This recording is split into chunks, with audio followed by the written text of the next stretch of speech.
I was talking to one of my actresses yesterday. Fabulous woman.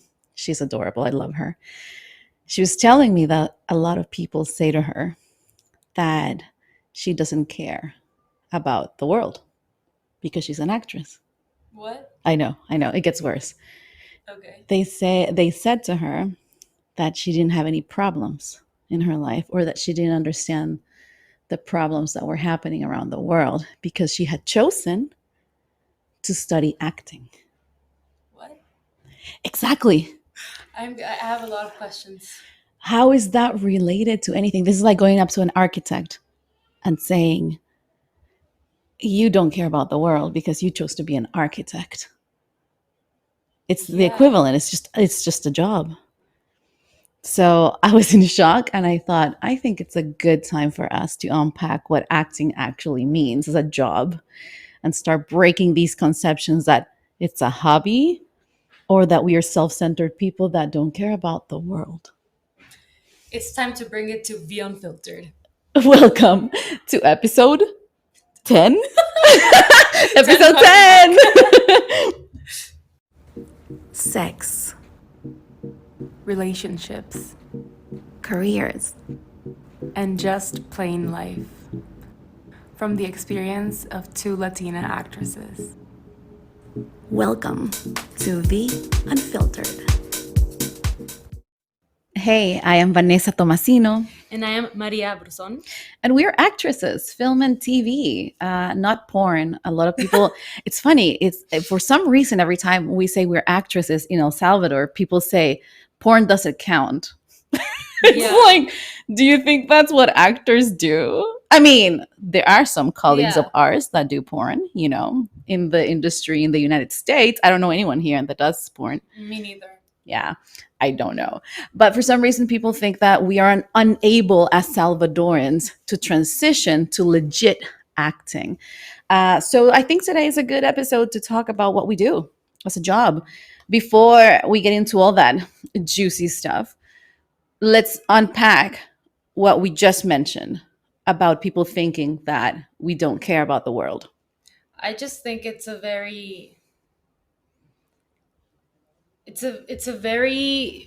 mean way to see our career, or not mean, but maybe like, I don't know, like it's hard for me to understand like what, like how they process that information, and like why Mhm. would they go out of their way and like tell someone like you don't care about the world, you're selfish just because you chose acting.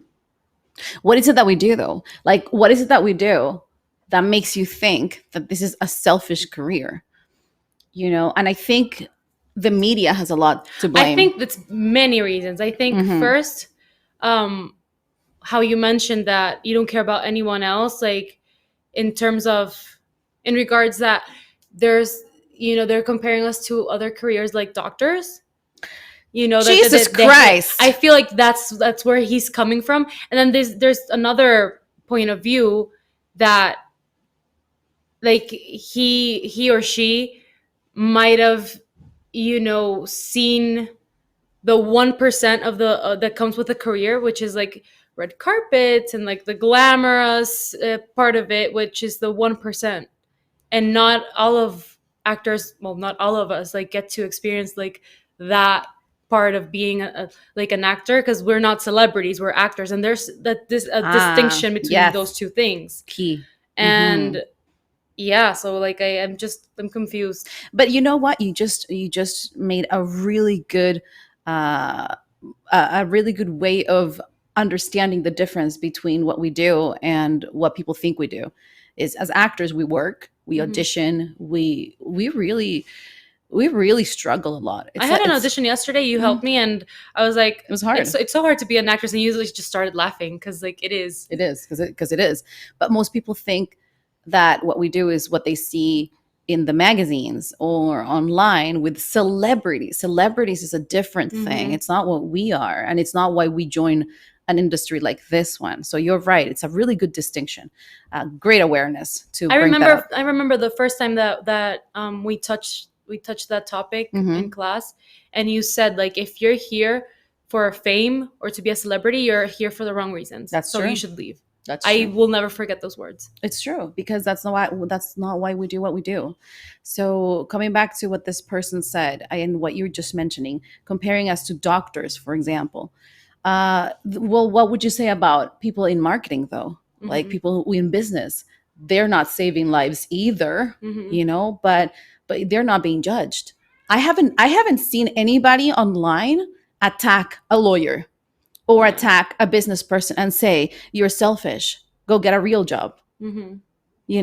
but for some reason they think they can do that with actors, because they keep thinking this is not a career. They think it's a hobby. They think that we do it just for fun because we have nothing else to do and we don't worry about the world. I'm sorry, but this is like any other career. You have to study, you have to work, and it's extremely competitive, much more so than those standard careers, because there are more job opportunities for that Yeah. than for acting. So if you make it as an actor, it says a lot about your discipline and your resilience, Yeah. that compared to other careers. Sometimes I think if I were born again and I chose a different path, like accounting, I'd be amazing. I'd be the best accountant in the world. I'd be right on top of it. If I applied the discipline that I apply with my acting, I would be the best accountant in this world. And I would have a lot of money, probably job opportunities and everything. But I chose to be an actor knowing that I would struggle because it's a more competitive industry. And I'm not taking anything away from accounting. I'm just saying there's more jobs in that area than in our area. I don't think you're taking away from like accountants or any other career. I just feel like it, to put it simply, like you can never have enough doctors or Hmm. lawyers. Like, Hmm. lawyers can work in any, like everyone needs a lawyer. Hmm. Companies they need lawyers. Like Hmm. everyone needs a lawyer, but not everyone needs an actor. Hmm. Like yes, you do need like many actors to like film a big budget movie, Hmm. but it's not the same. So like you said, Yeah.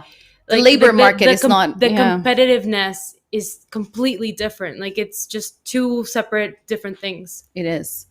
And coming back to the idea that we don't care about the world because we chose this. What on earth makes you think that this career is not human driven? All we do is care about the world. That's why we are actors, because we are storytellers. I would argue, yeah, like it's the complete opposite. Like I Exactly. am a firm believer that art saves lives, and I know you hate referring to film as art, but it is, but it's still a job and it's professional. And like I feel that during my personally during my darkest days, watching my favorite movies or a really good movie, a really good Yes. story, like it really really makes me feel better. Yes, it does. I made the mistake once when I was in my 20s. Once again, you don't know what you do in your 20s. I was so confused. In my 20s, I was working a lot because I started acting when I was 23, professionally, like Mhm. professionally in the union and everything when I was 23. I've been acting since I'm 15. But I don't count that because you don't get paid for that. But when I started getting paid for what I did, it was 23. When I started, I worked a lot, but I thought that I wasn't contributing to the world because my mom is a doctor Mhm. and she's my role model of somebody who is not only successful but who gives back to the community. And who's really good at what she does. She's amazing at what she does, you know. And so 5 years into my career, I remember calling her up and saying, "Mom, I think I need to do something else." And she was like, "Why? You're very successful. You're working a lot." I'm like, "I know, but I feel like I am not giving back to my community like you because you're saving lives. What do I do?" You know what she said to me? She said, "You're saving lives too." Mhm. And it's because of what you just said. It's Mhm. because for a lot of people in their darkest moments, they go to films, they go to series, and we are there. We are there for them. We're able to show not only many stories, but sometimes they see themselves reflected on us. Mhm. So our job is part of this human process and part of fulfilling this community Mhm. gathering in a way that if we didn't have actors, we wouldn't have TV shows, we wouldn't have films. And think about this. It blew my mind. And the person who brought this to my attention was Pamela Robin. She's one of my really good friends. She's a director and she's an amazing musician. You need to hear her sing live. Yeah. This woman can sing. Anyhow, she did a documentary during the pandemic about how artists were the ones really struggling because we lost all our jobs. Like I remember in the pandemic, I was locked up. I wasn't auditioning, and if I auditioned, I couldn't fly to Vancouver because they closed the borders. So I was unemployed, And so she made a documentary about that, saying how the Really good. it was an amazing documentary, how the people most affected were the artists. And then she gave the example of, but it is during the pandemic when everyone was locked up that everyone turned to television. Yeah. Everyone turned to music. People were dancing. People were painting. People were watching and consuming shows, like a lot of shows. And that's what we do. And so we were saving lives. And it hit me. I'm like, yes, you're right. We're not only storytellers, showing how humanity works and how we connect and that vulnerability of being human. But on top of that, in our darkest of hours, Yeah. actors were there for What the a better people. example than the pandemic. Exactly. And two things with what you just said. Two things that I wanted to unpack with what you just said. First, I remember you said it, and many of our teachers here at SAS Hmm. also said it. I remember Mackenzie and Christine Okay. Willis saying it. How people, and you know how people think that actors, you know how to lie because you're an actress, and no, for those of you who don't know, actors are not liars. We're not good liars. Actually, what we're supposed to do is to be as truthful as possible, In um, imaginary in imaginary circumstances. circumstances. Hmm. But I remember you and them saying that it's very interesting how people don't go to the cinemas or don't go to Netflix to watch me as Maria act. They go to watch themselves reflected in the stories that I'm telling, in the characters that I'm portraying. Yeah. So that hit me so hard because it's true. Like the reason why we connect so much with movies and characters Hmm. is because you can relate to them. Yeah. And be in and feeling known and feeling like you belong somewhere, or like someone else is, even if it's an imaginary character, if like feeling that someone else is going through the same thing as you, Yeah. or similar situations or hardships or anything, like it's comforting. So that's the first thing. Second thing, it's very interesting that this person is saying how we're selfish and it's not a true job or whatever, because acting comes way back, Greeks and Yes. royals, That's and true. like and it's been a profession, and it's been something that's been a part of our society, our like modern society, for a very, very long time. Like it's necessary for life and for like our society to have entertainment. Yes. Like it's it's Yes. it's mind-blowing that he's comparing us to like other professionals, Hmm. just because acting is something that in his point of view is not essential, but it actually is. It's been very essential. You're right. It's existed for a while. Mm-hmm. And I think it shows a lot about that person's ignorance, Yeah. mostly. Uh, I mean, it made me really sad because my actress, I coach actors, and she's one of the actresses that I coach. She was really upset. And I said to her, don't be upset. You're living your life. You're living your truth. You're happy doing what you Mm-hmm. do. That comment is more about him or her, because I don't know if it was a woman, him or her, than you. It, Mm-hmm. it reflects more the sadness and perhaps the resentment this other person feels for instead, of watching this other human, regardless of gender, this other human really doing what she loves. Yeah. You know, And like you said, it's more of a reflection of that person's like insecurities, maybe, or like honestly, like unfulfilled dreams. unfulfilled dreams, or Yeah, like maybe he or she is just going through a really hard time and he's just like projecting. yeah, Like sadly, that's how some people deal with stuff. It's not right, hmm, and it's very damaging to others, in this case, yeah, this actress. But I mean, in those cases, like my therapist, my psychologist says, like just be yes, empathetic, like yeah, try to not pay attention to that. I know it's hard to not let it sink in, but I mean, It's hard to not let comments affect you. We talked about this in the mm-hmm, last episode with social media. mm-hmm. You know, one thing I didn't mention in the last episode was that I have a community manager. Judith, I love you. Shout out, Shout whoop, out to whoop. Judith. She's my community manager, and she's the one that handles my accounts. She's the one posting the pictures. She's the one putting together the TikTok videos and everything. And she protects me a lot because I'm extremely sensitive to comments, negative comments particularly. And actually, you know what? Even the good comments, they hit me really hard too. You know, when somebody says something like, you know, you've inspired me to follow my dreams, or thanks for representing the country. Even that's really hard for me to listen because I don't, initially, you don't do this to get any attention. And sometimes when you do, it's Yeah. overwhelming. It's so overwhelming. You feel a responsibility. And so I also get overwhelmed by the positive ones. But mainly she takes care of me, protecting me from the negative ones, right? So these messages and these comments can really affect us, particularly when we're not doing anything wrong, you know, and you can never please anybody. You know, what if I was the kind of person that I would read a comment like the one this actress received and said, Vanessa, you're a waste of space Oh because my you're an god. actor. You don't care about the world. You clearly don't have any real problems. I like that one. Then I don't have real problems. You have no real problems. You know, what if I was the kind of person that would really get affected by that, and I would say, "You're right. I'm not going to be an actor anymore.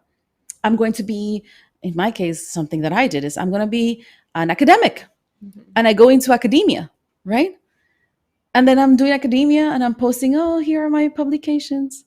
Guess what's going to happen after? Like, you're not you like it's yeah. Well, you Hmm. told me yesterday what they said. Yeah. Suddenly people are like, oh, you are an academic. I wonder what trashy school you went Cheap to. school. A cheap You school. bought your diploma. It's like you can never please people. You know, I've on TikTok people have said like, "Oh, why are you so proud of being an actress? That's nothing. I have a degree." And then you go like, "Oh, I have a degree too. I'm almost a doctor. Like I have a master's and I'm finishing a PhD." And then they go, "Oh, but maybe from like a lame school." It's like, "What? You're never going to please people."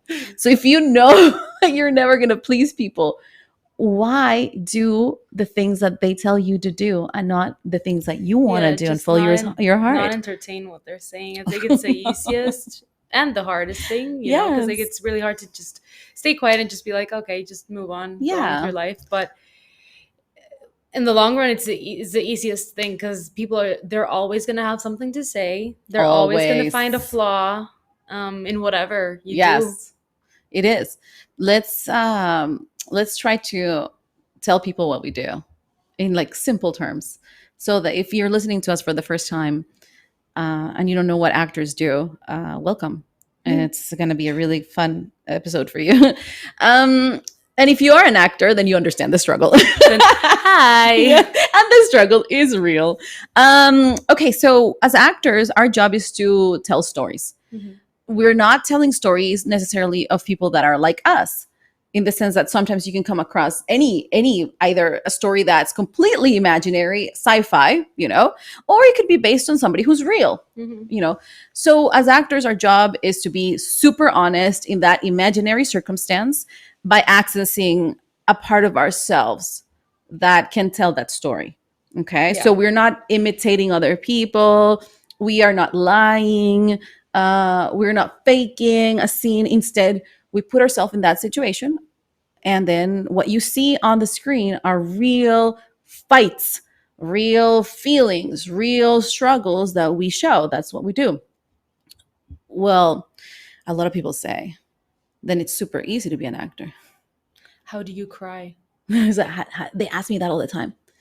It's like, how do you cry? What do you do? Do you think of something when you cry? And it's so funny to think, like, now that I'm an actress, like, I know that if you're in the moment and you're connecting with someone, like, the tears just come. They come. They come. They come. And if they don't, it's okay because you can still like see honesty in your eyes. So Like it doesn't really matter if you cry or not. It's not the point of the scene to cry. It's not the point. Like if the tears come, then the tears come, and tears can come from joy, from sadness, from anger. Yeah. So it's really not, it's not that deep. You just have to be there, present, Yeah. connect, and know your lines, and that's it. Yes. And we don't do the kind of technique. There are many techniques. That's the other thing. A lot of people don't understand that acting requires going to school for it. There's an education and a training for it, and there are various techniques.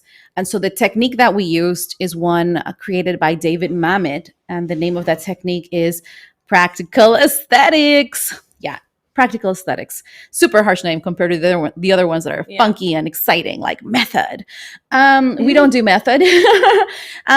We don't criticize people that do it, but there are some studies and academic studies that show that it's proven that method acting can cause mental health issues. And so if you're a person who is prone to mental health issues, either because you genetically are prone to it or because you come from a place in your life that is very dark, or you're seeking validation, then perhaps method is not the right way for you to go.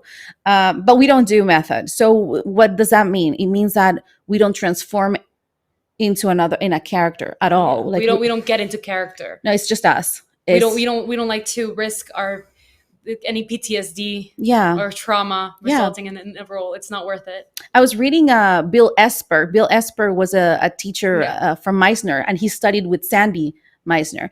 And I was reading his book, and it said something like, if you are using your own memories of trauma to recreate a story or to cry, for example, you are re-traumatizing yourself because they're triggers.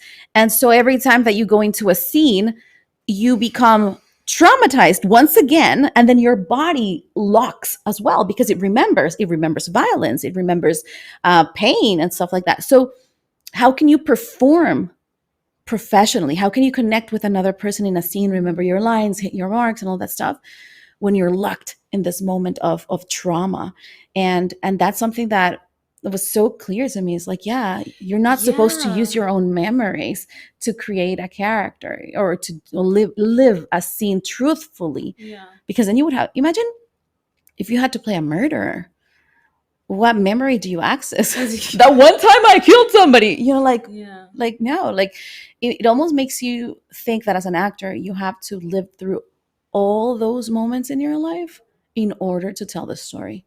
When in fact, what Esper was saying was, you are reliving that moment. So it's a traumatizing moment. And so your body will just go into that mode that you can't find any more complexity to it, or you cannot be present with your partner because you're locked into that memory. It makes so much sense now that you're saying it. And I'm just thinking about how for some traumatic experiences that I've lived through, you know how you block some things? Yes. So if you access compartmentalization. Yeah, if you access that trauma, then you're just gonna block. Like I have a lot of like mental what's it called? Lagunas mentales.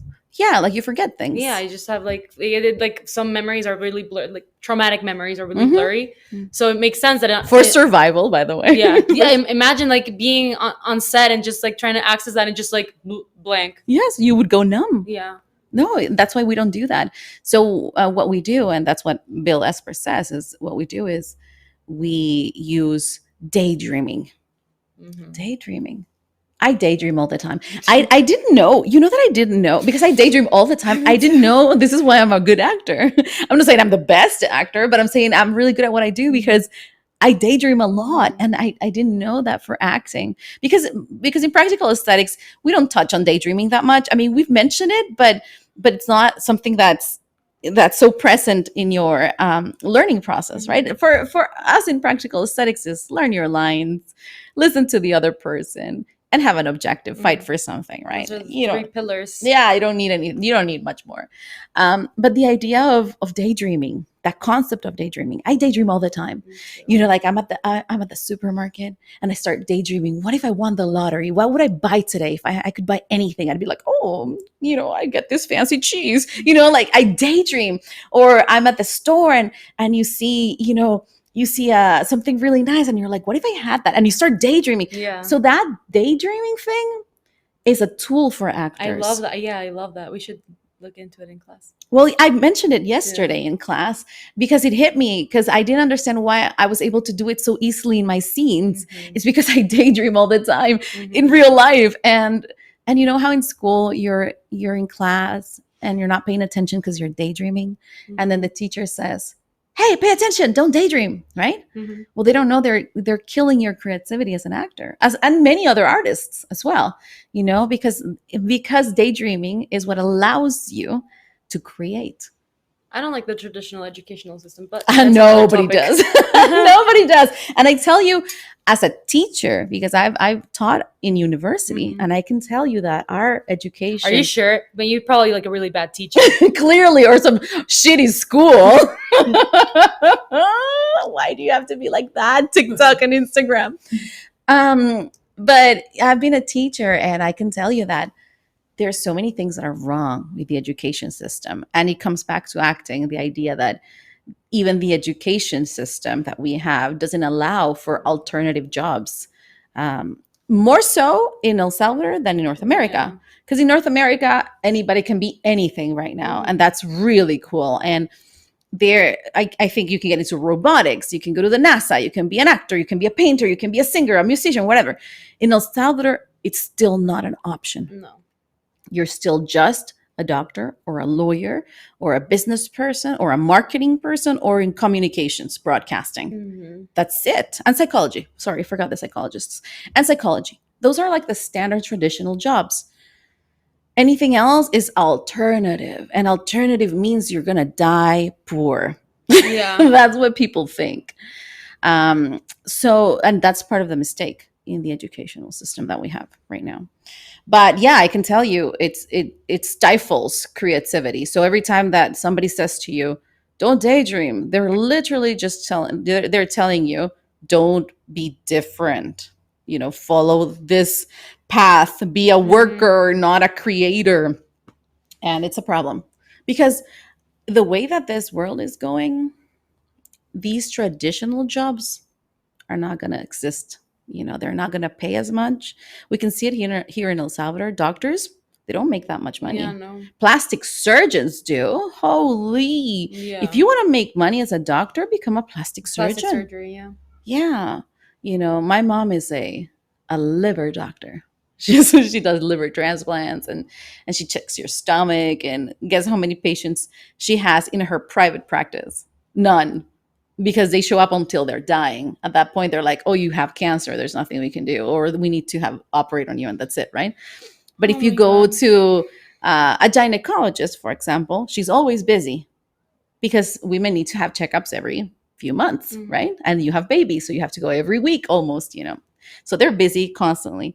Plastic surgeons, oh my They're God, always booked. Yeah. they're always booked because people put more weight on their appearance than their health. Mhm. So they may be rotting inside and their liver may be destroyed. And that's where my mom comes in and Mhm. saves you if you wanted to.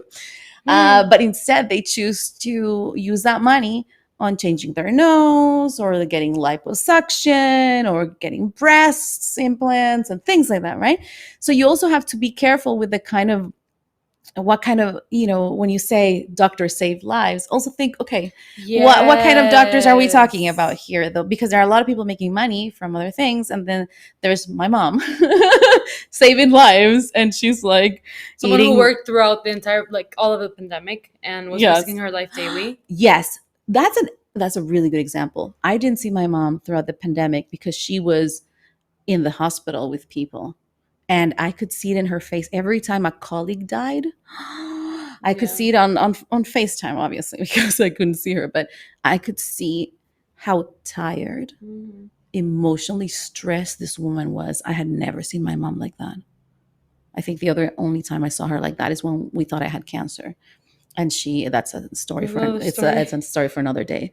But her face was like she had seen death right in front of her. And that's when I said this pandemic is scary. Like this is uh next level kind of like worry worry world Mm-hmm. for us, because Yeah. I had never seen her that worried in my life. It Never. must have been really hard for her to, and all the doctors, to see their colleagues just like die. Horrible. She lost a lot of friends. And they were So young too. sad. They weren't like Yeah. older people, but so yeah, the pandemic changed the game. But that's when, as actors, we come in and try Mm-hmm. to take a little bit of that pain away with storytelling, right?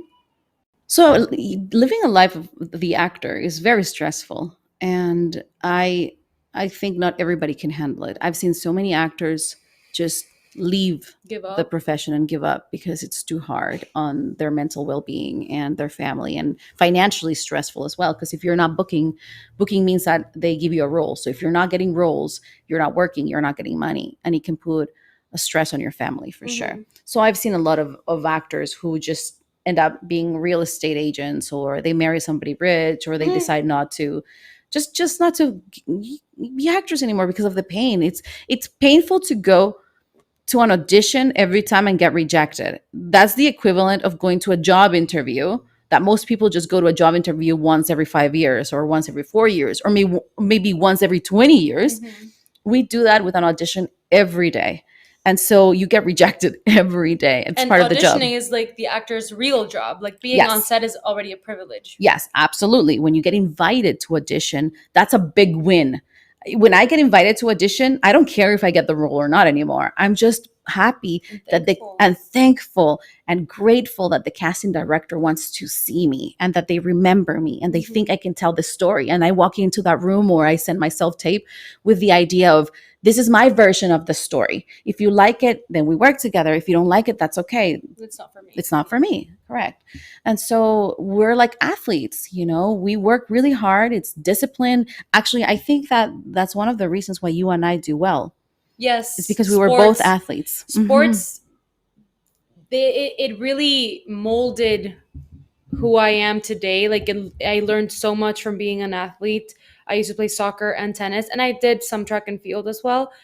And knowing how to be very responsible with your Mhm. work, and work as a team, and be diligent, and just be very, very what's it called, like Constant. constant. Mhm. Yes. And that's the name of the game. You have to be constant. So it's not a matter of, I woke up being an actor. No, no. You train, you work, you learn from the mistakes, and you persevere. If the longer you are in this industry, the greater the chances of actually making it into like a big role. And even I don't even know what that means anymore, because I've had big roles, that they're leading roles, and I've seen friends who had leading roles, and still it doesn't change who we are. Yeah. It's just another job. I Mm-hmm. think the only difference is that we made more money and we learned something and we made new friends. But Mm-hmm. it doesn't send us into that celebrity stage. It's just Mm-hmm. another job. Mm-hmm. Mm-hmm. So now I'm also wondering, I used to say, when will my break come? When will my break come? It's like, does it matter if it comes anymore? Yeah. I'm just happy to work. Yeah. I'm just happy to be a working actor. I don't need to That's be the dream, a to just be celebrity. working all the time. Like it's what every actor and actress wants. I know. That's what I wanted as a kid. I Yeah. mean, a kid meaning that when I started acting, not as a kid, because as a kid I didn't want to be an actor. I wanted to be a singer. I couldn't sing. No, but when I mean a kid, I mean when I started acting. Mhm. I remember seeing all these Vancouver actors, and they were working actors. They were auditioning all the time, and I was like, I want to be like them. I want to know what it feels like to say, oh, I'm learning lines for an audition today, and then the next day, oh, I have another audition, like that. Mhm. I wanted that, and then I have that. Yeah. You have that right I now. know, and I Again, you've don't. worked your ass off for so many years, and like you deserve this, and like but you worked this yourself. Like this is your own achievement. Yeah, nobody gave this to me, despite what people think about me on TikTok and here in El Salvador. Is like, I don't have a godfather in Hollywood, somebody who took care of me. No, I don't come from money. I don't have Mhm. any easy way into Hollywood. I fought, through this industry to get in. Like, I cried. I struggled. I fought to get in.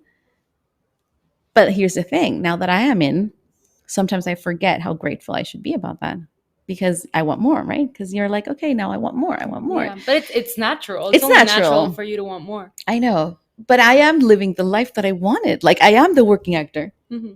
So I need to sit down and process that. It's but no, but it like just cut yourself some slack because it's hard to sit down and like take everything in and be able to like process information. Like for example, I shared on my Instagram stories yesterday how I got together with this upcoming director and he wants me to star in one of his upcoming short films, Mhm. and I booked a role and I'm gonna start filming in November. And yesterday I had an audition. I didn't have time to like sit down and like take everything in. Yeah. And yesterday I was on the brink of like crying, and I'm like, what? Like this entire year I wasn't working, and now like I have, one potential, one booked, and one like in the works. Mm-hmm. You know, Yeah. and it's Yes. like in those moments you like really have to like take some time off and just kind of take it all in, and hug yourself and like be proud of yourself Yes. And I tend to forget to do that. because you're a mom. And but you're probably like you're a bad mom. Yes. I'm probably also a terrible mother, and those kids have been kidnapped, stolen. They're not mine, right? That's the next TikTok story.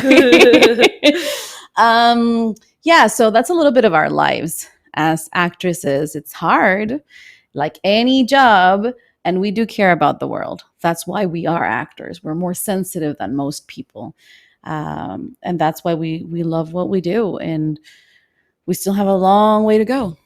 Yeah, it's a hard profession, honestly. It's not for everyone. Like you said, like a lot of people start and they think they're like, I'm destined to be an actor, like I've Hmm. always wanted to be this, blah blah blah blah blah. And then they have their first audition or their first class and they can't like get in touch with their spectrum. Yeah. And then they're like, oh shit, this is not what I expected, like I want out. Hmm. So it's definitely not for everyone, and it's really hard. And like I love the question that I always get, like, when are you going to graduate? I'm like, no, like think of it as an athlete. Like you Hmm. never stop learning, you never stop going to class and like working on exercises, because you Yeah. need to be on your A game when you do go to set. It's like if they asked Messi or any other soccer player, Don't train for 3 months and exactly, then it's like, when are you going to stop training? yeah. You're already the best athlete. Why are you training? Yeah, and It's then the go, and same then concept. go play the freaking World Cup And be good at and it. be good at it. Yeah. That's exactly the equivalent of what Hmm. we do. So yeah, and what you said is having that conversation with yourself. This is what we do as actors. In order to tell stories, we have to be truthful about who we are. That means that you have to fight and confront some of the things that we dislike about ourselves and accept them as part of our humanity. And so a lot of people are not ready to do that. I was ready to look inside of me and say, Vanessa, who are you? Hmm. What are your fears? What makes you a good person? What makes you a bad person? And accept every aspect of me in order to be a good actress. But not a lot of people are ready for that. And that's a lot what a lot of people don't know about acting is that idea that it's a process of growing as a human. It's not about being self-centered. It's not about being selfish. It's not about wanting fame. It's not about wanting money. An actor is there to tell a truthful story in an imaginary circumstance using their truthful voice. Hmm. And that's hard. And that's what people don't get. I love that. Right? Hmm. They think we're just clowns. And actually, being a clown is really hard. That's why clowning school is Like you tough. said, like you can make anyone cry, but you can't make anyone laugh. Facts of life. That's absolutely true. Comedy is the hardest, so I don't think I'm gonna get into comedy. Well, actually, I am writing a comedy script, but Comedy is it's hard. hard. It's hard. I once worked with Will Sasso from Mad TV, one of the best comedians ever. And I was playing his like date. Watching this man work was Mind insane. blowing. Yes. And I also worked with this other actor from England. I forget his name because I have Alzheimer's. I'm a terrible human. I forget everything. But he's a comedian from England. And we were doing a scene together. Imagine that, just me and him. Hmm. Okay. And it was a funny scene.